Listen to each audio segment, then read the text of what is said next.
प्रथमः पाठः पाठ एक अविवेकः परम आपदाम पदम।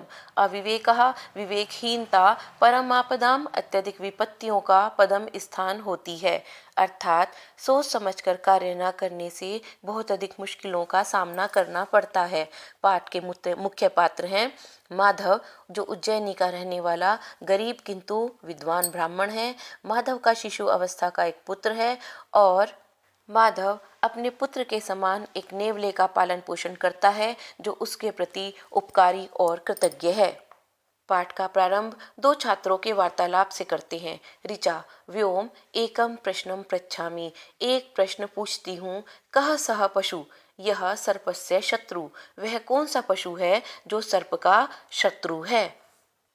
व्योमः ऋचे गरुड़ः सर्पं भक्षति, ऋचा गरुड़ सर्प को खाता है। मयूरः अपि अहिभुक् कथ्यते, मयूर भी मोर भी अहि सर्प को खाने वाला कहा गया है। ऋचा व्योम एतौ तो खगौ न तो पशु, ये दोनों तो पक्षी हैं, पशु नहीं है। व्योम आम ज्ञातम, हाँ पता है। एषः नकुला सर्पस्य शत्रु यस्य चित्रम अत्र दत्तम, यह नकुल यह नेवला सर्प का शत्रु है जिसका चित्र यहाँ दिया गया है। ऋचा इदानीं वद, अब बताओ, किम अस्याम कथायाम सर्पः बालम दशति अथवा नकुलः सर्पम मारयति, क्या इस कथा में सर्प बालक को डस लेता है, मार देता है, अथवा नकुलः सर्पम मारयति, नेवला सांप को मारता है। व्योमः एतत्तु कथां पठित्वा एव ज्ञास्यामः, यह तो कहानी को पढ़कर ही पता लगाएंगे, परंतु प्रथमम एतत्वद, पहले यह बोलो, कुतः गृहीता एषा कथा, यह कथा कहाँ से ली गई है। ऋचा मम आचार्य अकथ्यत, मेरी अध्यापिका ने बताया है। एषा कथा हितोपदेशात गृहीता, यह कथा हितोपदेश से ली गई है। हितोपदेश एक कथा ग्रंथ है।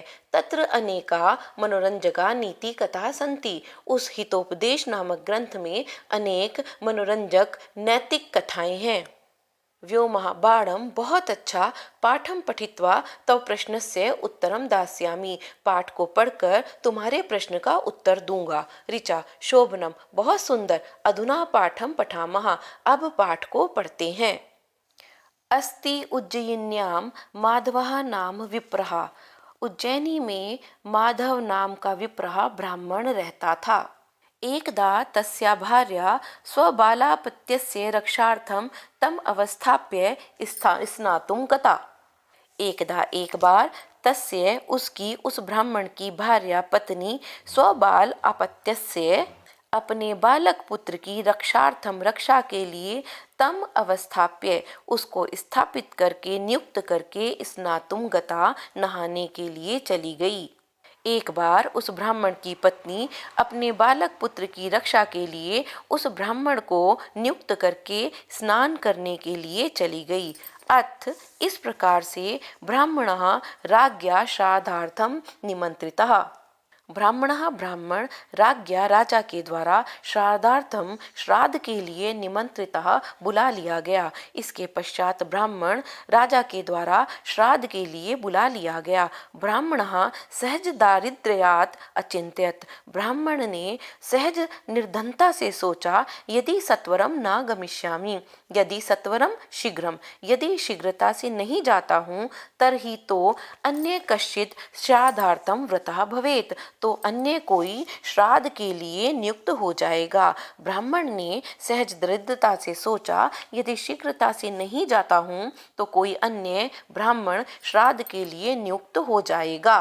यतः क्योंकि आदानस्य प्रदानस्य कर्तव्यस्य च कर्मणा क्षिप्रम अक्रियमाणस्य कालः पिबति तदरसम, आदानस्य लेने के, प्रदानस्य देने के, कर्तव्यस्य च कर्मणः करने योग्य कार्य के, क्षिप्रम अक्रियमाणस्य शीघ्र न किए जाते हुए, कालः काल अर्थात समय, पिबती पी लेता है, तदरसम उसके रस को अर्थात आनंद को। अर्थात लेन देन के और करने योग्य कार्य को शीघ्र ही ना करने पर, उचित समय पर ना करने पर समय उसके रस अर्थात आनंद को, सार को खत्म कर देता है, पी लेता है। किंतु बालस्य अत्र रक्षकः न अस्ति, किंतु बालक का यहाँ कोई रक्षक नहीं है। तत् किम करोमि, तो अब क्या करूं। भवतु ठीक है। चिरकाल पालितम इमं पुत्र निर्विशेषम नकुलम बालरक्षाय व्यवस्थाप्य गच्छामि।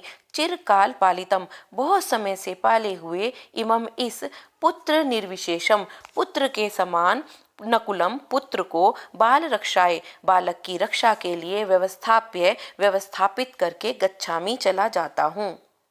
बहुत समय तक पाले हुए पुत्र के समान इस नेवले को बालक की रक्षा में नियुक्त करके चला जाता हूँ। तथा कृत्वा गतः, वैसा करके चला गया। ततः तेन नकुलेन बाल समीपम उपसर्पन कृष्ण सर्पः दृष्टः। ततस्तेन, इसके पश्चात, तेन नकुलेन उस नेवले के द्वारा, बाल समीपम उपसर्पण बालक के पास में आते हुए, कृष्ण सर्पः दृष्टः एक कृष्ण सर्प को देखा गया। इसके पश्चात उस नेवले ने बालक के पास जाते हुए एक काले सर्प को देखा। सह तम व्यापाद्य खंडशः कृतवान, सह उस नेवले ने तम उस सर्प को व्यापाद्य मार करके खंडशः कृतवान टुकड़े टुकड़े कर दिया। उस नेवले ने उस सर्प को मार कर टुकड़े टुकड़े कर दिया। अत्रांतरोत्तरे ब्राह्मणो अपि श्राद्धं गृहीत्वा गृहम् उपावृतः।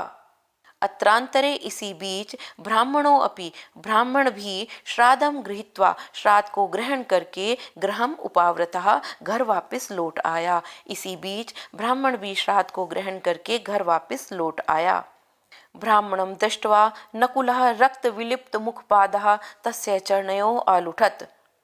ब्राह्मणम दृष्टवा, ब्राह्मण को देखकर, नकुलः नेवला, कैसा नेवला, रक्त विलिप्त मुख पादः रक्त से लिपे हुए मुख और पैर वाला, तस्य चरणयो उसके चरणों में, उस ब्राह्मण के चरणों में, आलुठत लेट गया।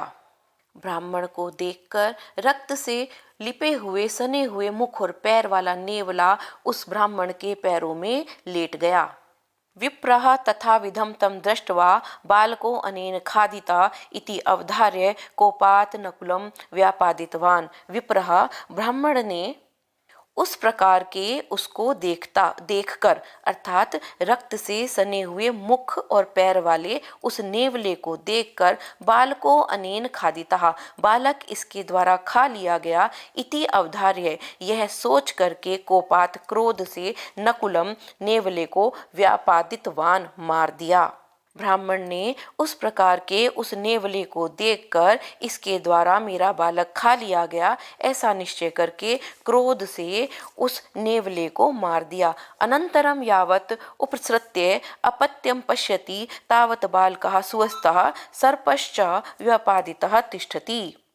अनंतरम, इसके पश्चात, यावत जब, उपसृत्य समीप जाकर के, अपत्यम पुत्र को, पश्यति देखता है, तावत तो, बालकः सुस्थः बालक स्वस्थ है, सर्पश्च व्यापादितः तिष्ठति और सर्प मरा हुआ होता है। इसके पश्चात जब पास में जाता है तो बालक को देखता है तो बालक स्वस्थ है और सर्प मरा हुआ वहां स्थित होता है। ततः तम उपकारकम नकुलम मृतं निरीक्ष्य आत्मानं मुषितं मन्यमानः ब्राह्मणः परम विषादम अगच्छत। ततः इसके पश्चात तम उपकारकम नकुलम, उस उपकार करने वाले नेवले को, मृतम निरीक्ष्य मरा हुआ देखकर, आत्मानम अपने आप को, मुषितम मन्यमानः ठगा हुआ सा जानता हुआ, ब्राह्मणः ब्राह्मण, परम विषादम अगच्छत अत्यधिक दुख को प्राप्त हुआ। इसके पश्चात उस उपकार करने वाले नेवले को मृत देखकर अपने आप को ठगा हुआ सा मानता हुआ वह ब्राह्मण अत्यधिक दुख को प्राप्त हुआ। अतः उच्यते, इसलिए कहा गया है, सहसा विदधीत न क्रियाम अविवेकः परम आपदाम पदम व्रणते ही वृमस्य कारणम गुणलुब्धा स्वमेव संपदः।